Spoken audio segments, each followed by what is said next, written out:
It's certainly the case that the idea of a common future or a shared sense of shared destiny has become, in the last several years, a very, very powerful theme of Chinese foreign policy. The idea that a section of the world, or indeed the whole world, have shared values and shared objectives.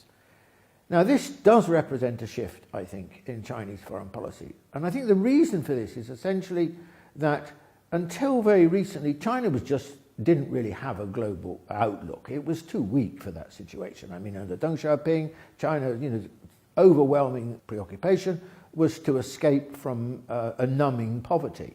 But even into the 20th century, the 21st century, China was still really quite weak. And it's only after the Western financial crisis that China began to feel strong enough that it could have a global policy, that it was no longer really passive or a spectator in terms of the global economy and global polity, but now could be proactive. And so it's developed in a quite short space of time a sense of a new global outlook. And how does China see it?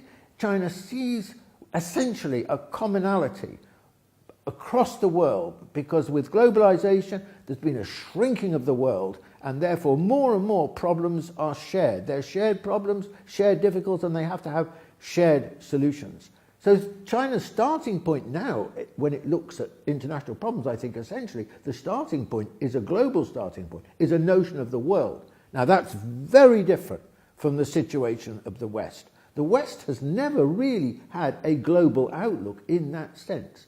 The starting point of a Western analysis is either in terms of a nation state, for example, the United States, or a regional notion, the West. But it doesn't ever have really a global notion, which is why, for example, you could not conceive of the United States having a project like the Belt and Road Initiative.